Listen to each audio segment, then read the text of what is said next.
Welcome back! In this video, we're going to practice using our derivative rules from the first video. And to do that, I'm going to look at this hideous beast. And we're going to carefully apply all of our rules to get through doing this. Now, before I do anything, I'm going to write this in a way that makes clear how my rules are going to be used. Namely, this first thing is 3 times x. Okay, so this second thing, this 3 over x, I'll be a lot happier if I write that as 3 times 1 over x, because in the last video we learned a formula for the derivative of 1 over x, plus 3 times the square root of x. We also learned a formula for the derivative of square root of x in the last video, plus 3 times x to the minus 1/2. I'm writing this square root of x in the denominator as a minus 1/2 power, because remember in the last video we learned how to take the derivative of powers of x, plus, and then a square root of 3. Please note, I haven't taken a derivative of anything yet. I've just written this out in such a way that I can go through and apply my rules. So let's start. Derivative of 3 times x. Well, remember, the constant hangs around. And then the derivative of x, we learned last time, is 1. And that's even maybe worth recording, just as an extra shortcut, which is that if you take the derivative of x, you always get 1. Okay, plus, now this 3, again, is multiplied by something, so I'm going to keep the 3, and then write in the derivative of 1 over x, which we learned last time was minus 1 over x squared, plus 3 times, and then I'll write in the derivative of square root of x, which we learned last time is 1 over 2 square root of x, plus, and then 3 times, and then the derivative of x to the minus 1/2.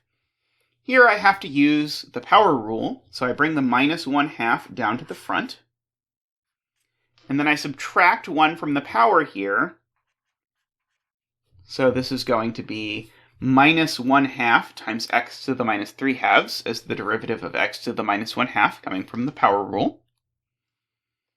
And then what about the derivative of square root of 3? Well, this is just a constant by itself.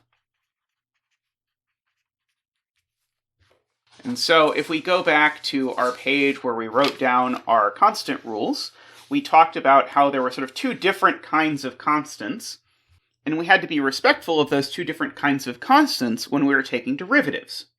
Namely, constants by themselves, where the derivative is just 0, and we haven't had any of those so far, except this one. And then constants that are multiplied by something. And when a constant is multiplied by something, remember, we just leave the constant there and then multiply by the derivative, which is what we have done here on every stage so far. But this last, the square root of 3, it is a constant by itself. And so its derivative is just 0. So here's how you answer the question, when is the thing I'm looking at a constant? Right. Namely, the answer to the question, when is the thing I'm looking at a constant, is, does it change if I change x? If so, it's not a constant. But otherwise, it is. And if you prefer, instead of thinking, does it change if I change x, you might instead prefer to think about, is there an x anywhere in it? If there's no x anywhere in it, then it can't possibly change if I change x. And so, for example, the square root of 3, it is a constant. Okay. But even something way more complicated, like a natural log of 7 cubed plus the square root of 5 squared plus pi, something like that, this is still a constant, because there's no x's in it, or because if I change x, nothing here changes.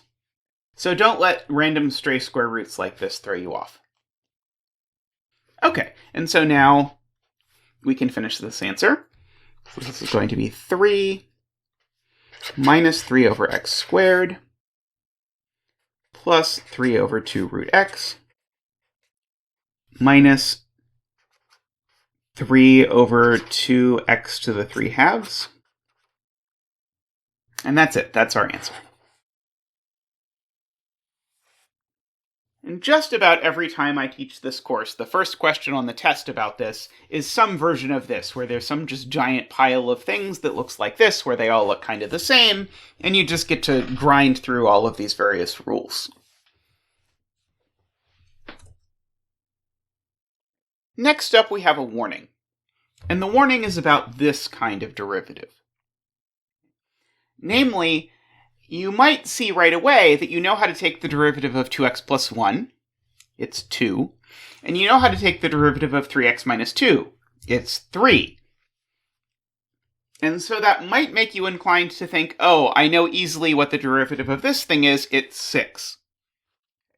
However, again, I want to stress, derivatives don't play nicely with products. We do not yet know how to take the derivative of a product. And yet, even so, I can definitely do this question because I can rewrite this in such a way that it's not a product. How? Well, I can FOIL this out. And if I FOIL this out, I'll get 6x squared minus x minus 2. And so then the derivative of this thing, it's the same thing as the derivative of 6x squared minus x minus 2, because this thing is 6x squared minus x minus 2. And so this is going to be 12x minus 1. The same warning applies if someone gives you something like, hey, what's the derivative of x plus 2 cubed? You may well be tempted to think, okay, the derivative of cube, I bring down the 3, and then something, something, something. But that's not going to work. Instead, all we can do to take this derivative is multiply this thing out. I'll spare you the process. If you FOIL this out, you get x cubed plus 6x squared plus 12x plus 8. And so the derivative of this thing is the derivative of that, which will be 3x squared plus 12x plus 12, and then the derivative of 8 is 0. And so I will get this as my answer. So again, be careful when you encounter either of these kinds of things. You have to do a little algebra before you can take the derivative. I want to go over a couple examples of finding the equations of tangent lines using these shortcuts. And the process is very similar to what we've done before, but I just want to make sure you don't get confused. So let's take this function, and let's ask, what is the equation of the tangent line to this at the point 1, 5? Okay, so I have a point, and I need a slope. Well, the slope is given by the derivative, but remember, it's given by the derivative at 1. And I don't have a formula for the derivative at 1. That's not what the shortcut gives me. The shortcut, instead, gives me a formula for the derivative at x. So what I can write down from the rules that we've learned so far is that f prime of x is 3x squared minus 10x plus 7. Note the derivative of the plus 2 is 0, again, because 2 is a constant. But here's the key. Once I know this thing from the rule, I can plug this into here. And then that will give me that m is f prime of 1, which is 3 times 1 minus 10 times 1 plus 7.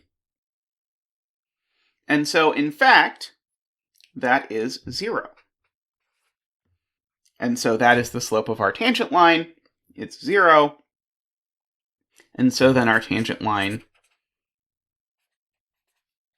is horizontal, passes through the point 1, 5. So that means my tangent line is y equals 5.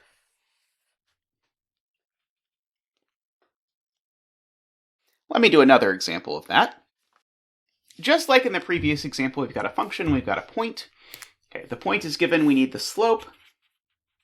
Okay, so the first thing we can write down is that the slope of the tangent line I'm looking for is g prime of 4. But if I want to use the shortcut, in order to find g prime of 4, I have to find g prime of x first. Okay. Well, before I can even find g prime of x, it's probably helpful to rewrite g of x as x squared minus 6 times x to the minus 1/2. Okay, again, the square root of x in the denominator is the same as an x to the minus 1/2. Okay. And so once I've written it like this, I can write down what g prime is. Namely, it is going to be 2x minus 6 times minus 1/2 times x to the minus 3/2. Which, if I simplify it, is going to be 2x minus a minus will be plus 6 times the half is 3, x to the minus 3/2. And so that'll be over x to the 3/2. Now what I actually want is not really this. Remember, this g prime of x, again, this is the machine for giving us slopes of tangent lines. It is not the slope of the tangent line itself. The slope of the tangent line itself is g prime of 4.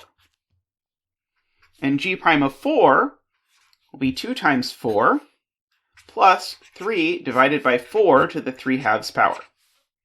Okay, so that's 8 plus 3 divided by, and 4 to the 3/2 power, remember that is the square root of 4 cubed. And so this is plus 3/8. And so what is 8 plus 3/8? Well, 8 is 64/8, so this is 67/8. Okay, that is our slope. Okay, so we want to find the equation of our tangent line. It passes through the point 413 and has slope 67/8. So that means the equation of our tangent line looks like y equals 67/8 times x plus b. We can plug in 413. So 13 is equal to 67/8 times 4 plus b. So rewriting this a smidge, that says 13 is 67/2 plus b. So b is 13 minus 67/2, which is 26 minus 67/2, because 13 is 26/2. And then that is minus 41/2. And so that gives me the equation of the tangent line, which works out to be y equals 67/8x minus 41/2. So this is the same procedure we've always used. Just again, be careful that you take the derivative of g, you get this g prime, and then you use this to find the slope.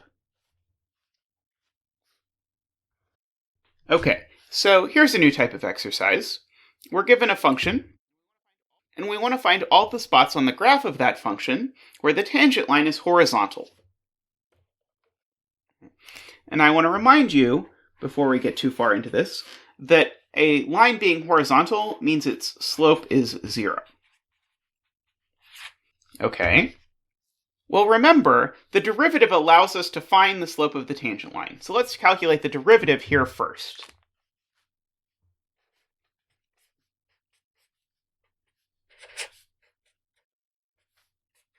Remember, the derivative of 5 is 0. And so I'm looking for places where the tangent line is horizontal, that means I'm looking for places where the derivative is 0. Okay. So really what this question is asking me is to find the derivative and then set that derivative equal to 0. And just for emphasis, this 0 is the same as this 0. I'm taking this formula for the slope on the left and then setting it equal to the slope I want, which in this case is slope 0. Okay, so then we will solve for this. Give me 3x squared equals 12.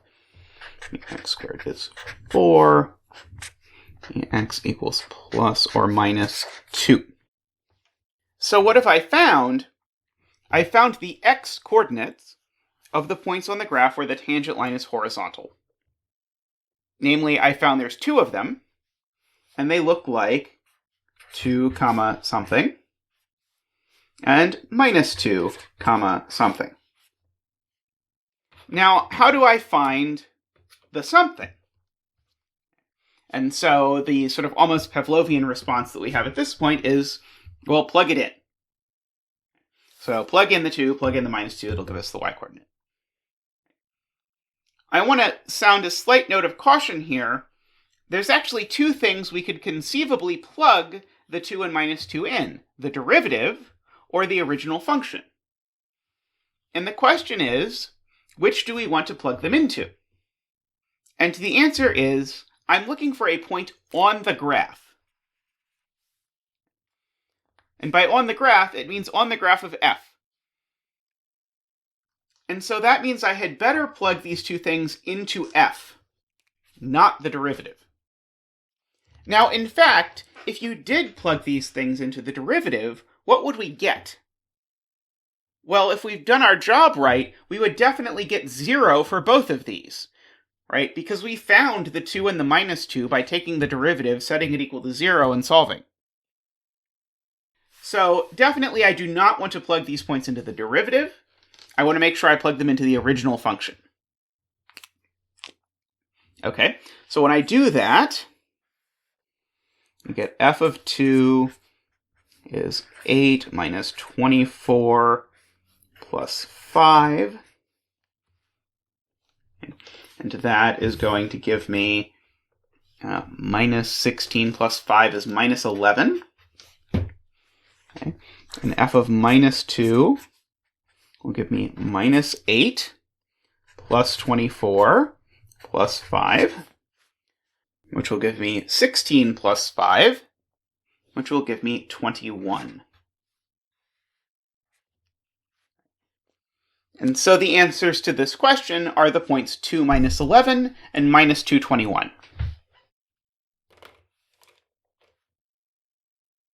Let me do one more example of that.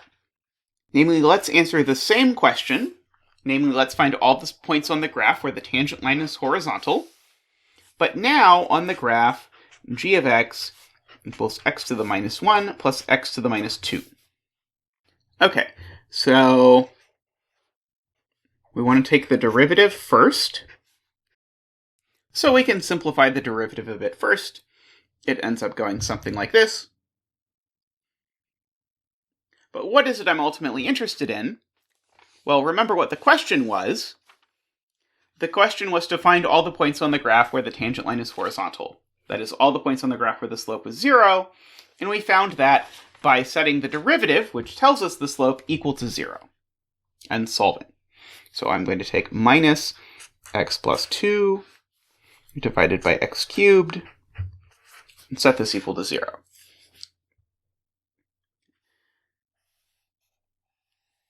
So in particular, I'm finding where a fraction is 0, so I need to only look at the numerator.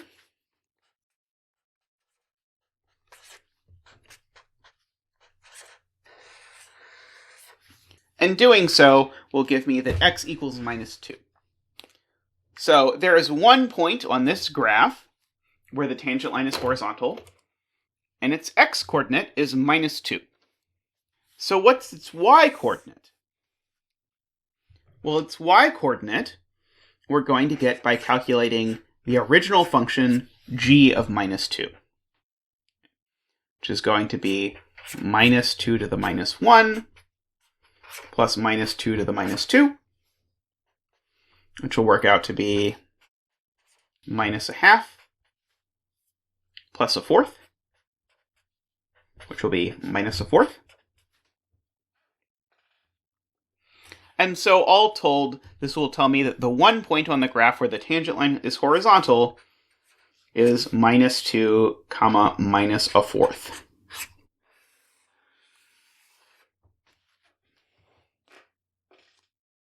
I want to close out this video with one more question that is very similar to the questions we just did, but is just a tiny bit different. So here we're given a function, y equals x squared minus 10x plus 9. And we want to find all the points on the graph where the tangent line is parallel to the line y equals minus 6x plus 16. Now, I said this was very similar to the last example we did. And in this example, before we got very far in, I said, okay, remember, horizontal means the same thing as slope 0. Well, how should I translate parallel to the line y equals minus 6x plus 16? Well, remember, two lines are parallel if they have the same slope. So parallel to the line y equals minus 6x plus 16, this means the same thing as slope equals minus 6. Okay, the minus 6 being the m of this line. So really, what this question is asking me to do is to find the derivative, which is the slope of the tangent line, and find out when that slope of the tangent line is minus 6. So in other words, I will take 2x minus 10, and I will set that equal to minus 6, and I will solve it. And so I find that there's one point on the graph where the tangent line is parallel to the line y equals minus 6x plus 16, and that point has x-coordinate 2. And so then all I have to do is find the y-coordinate, which I'll do by finding y of 2, which is 2 squared minus 20 plus 9. So 4 minus 20 is minus 16, plus 9 is minus 7. And so that is our answer. Now, we're done with the problem, but I wanted to make one note, which is where in this problem did we use the plus 16? Okay, we used the minus 6 here. Where did we use the plus 16? Okay. And the answer is we did not use it at all, because all I needed to find out was when something was parallel to this line, which just doesn't care about the y-intercept. It only cares about the slope. So this is what people like to call extraneous information.